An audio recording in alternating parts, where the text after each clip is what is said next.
Salut à tous, alors dans cette vidéo je vais vous présenter ma nouvelle perceuse, plutôt sympa.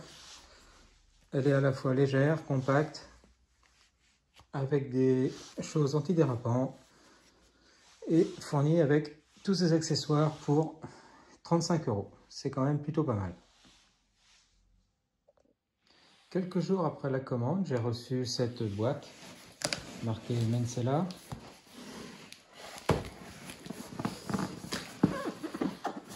Rien de réellement indiqué dessus. Et j'ai été agréablement surpris de trouver la sacoche de transport. Oh, c'est doublé, pas de grande qualité, c'est assez souple quand même, mais c'est doublé déjà, c'est bien. Et elle est plutôt petite. Et dedans, comme on peut le voir, les différents éléments sont calés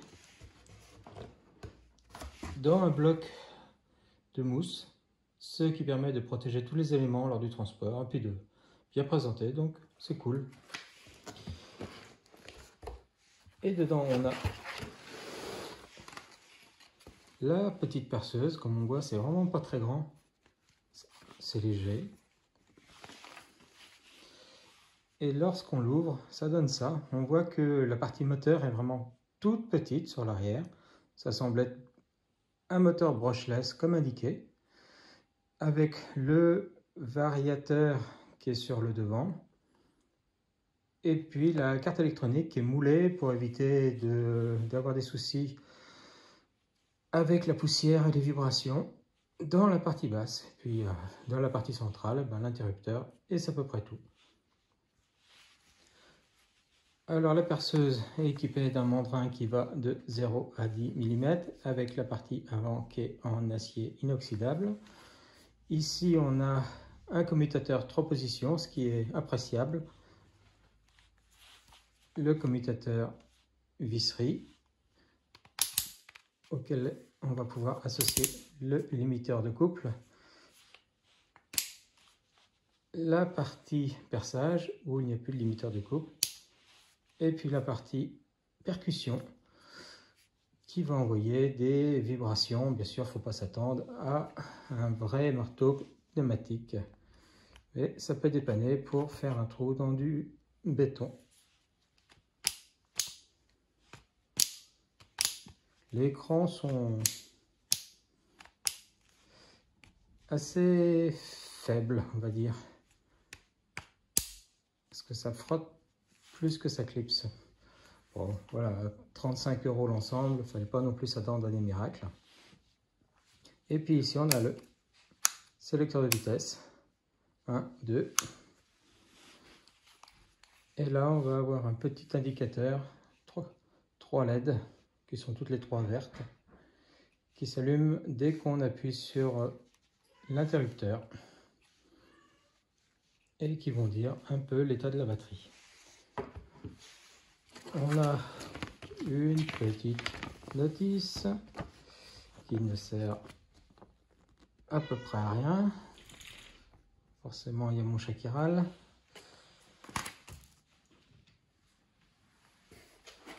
Ensuite, nous avons, suivant votre choix, 0, 1 ou 2 batteries. Alors, le meilleur choix est 0. Pourquoi? Parce que la batterie qui est indiquée 2 ampères-heure et lorsqu'il est testé plutôt 0,6 ampères-heure. Donc autant dire que c'est de la cochonnerie. Si on ouvre la batterie, on s'aperçoit que ça fait cheap. Un petit BMS, un petit transistor de commutation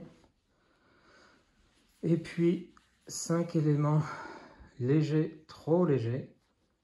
Ils font moins de 35 grammes pièce.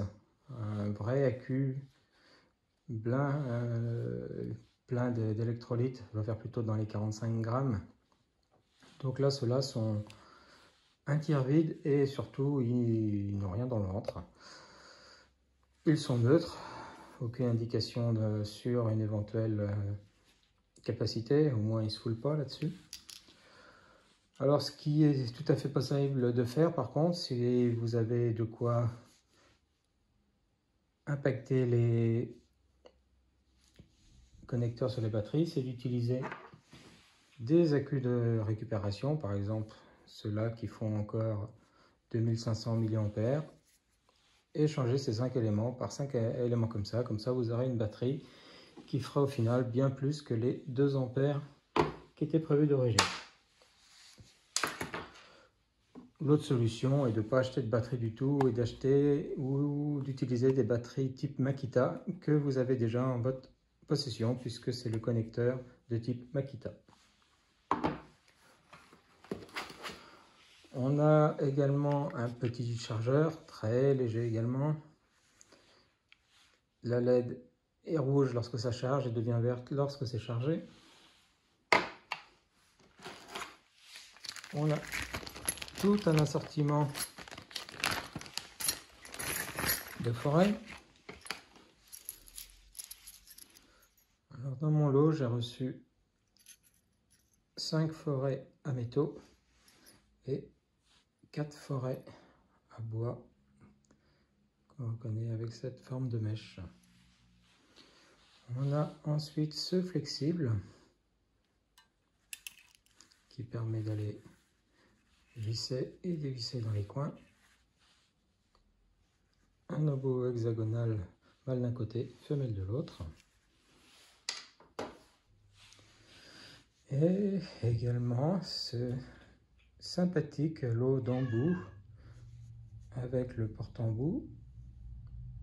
On voit qu'on a du torx, du cruciforme, du plat et du hexagonal qui fait clé à laine. C'est quand même très complet et c'est un support souple.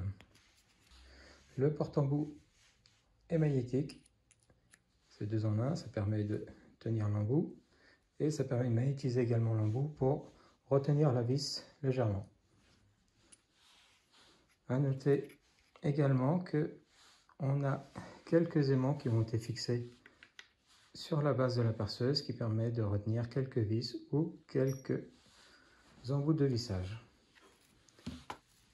On a enfin 3 brosses qui vont permettre d'aller nettoyer des surfaces en plastique, du carrelage et autres choses salies sans avoir à frotter. C'est un plastique assez dur.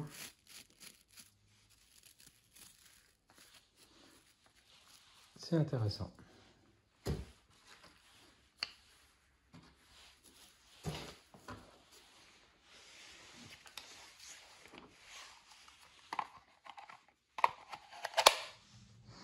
Alors pour le fonctionnement, c'est facile. On met une batterie.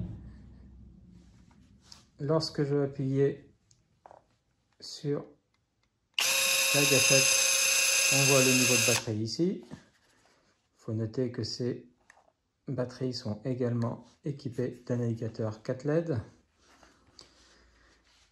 La gâchette est équipée d'un variateur.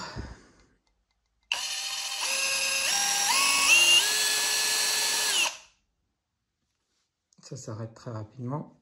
Ici, on a le commutateur là pour visser ou percer, la position centrale qui bloque la gâchette et la position pour dévisser. En haut se situe le commutateur, vitesse 1, vitesse 2. Étonnamment, c'est la vitesse 2 qui est la vitesse lente.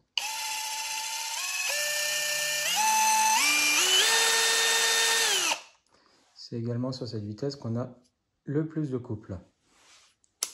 La vitesse 1 qui va plutôt être là pour visser, la vitesse 1 qui va plutôt être là pour le perçage.